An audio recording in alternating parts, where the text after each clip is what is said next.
Yeah, this is a masterpiece quarter. I mean, that's an iPhone number that was not even in the best case scenario.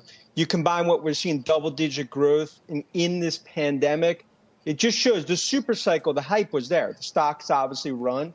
Now it's a reality. I believe we could be looking at 240, 250 million units for the year.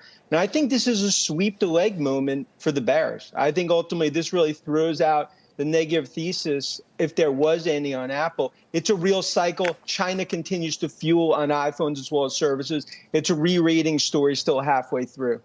Stock is down, somewhat surprisingly, by a full percent in after hours. Let's get back to Josh Lipton's got more analysis for us. Hey, Josh. So, Wolf, I did have the chance to catch up with Apple CEO Tim Cook. We talked about the quarter. First of all, I want to talk about the iPhone franchise, up 17% to that $65.6 billion. What are the trends and themes he's seeing there? Cook telling me they're full of features that customers love, he said, and they came in at exactly the right time with where 5G networks were. Between the advances on 5G and the camera, customers really love the models. The customer satisfaction is literally off the charts. He also did tell me that they are supply constrained on the 12 Pro, hoping to come into supply-demand balance there soon, he said. We also talked about the pandemic, the lockdowns. How has that affected the iPhone franchise with stores being impacted? And Cook did tell me that has been a drag on sales for iPhones and wearables.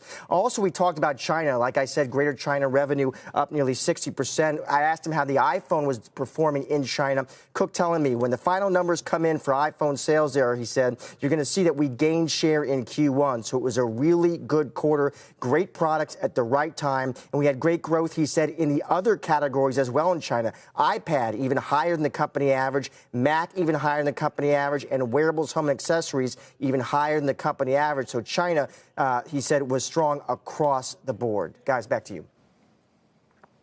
Josh Lipton, great to get that color and commentary from Tim Cook on the quarter. Thank you very much. Ed Lee, what stands out to you from the results? Really strong growth in China, as Josh highlighted, and then off the charts customer satisfaction, according to Tim Cook, from the new phones.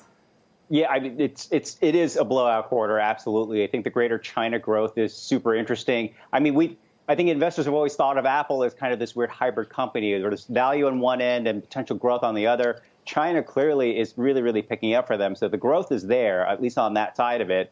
But I was surprised by every element. I think the iPhone number was pretty crazy. So, people are really looking for the high-end phone. They want the latest.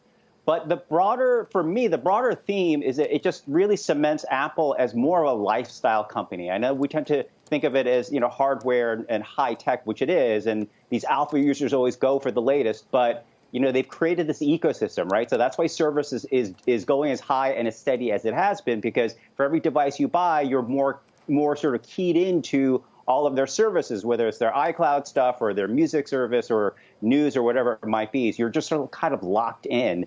And it's an ecosystem company now. Shepard Smith here. Thanks for watching CNBC on YouTube.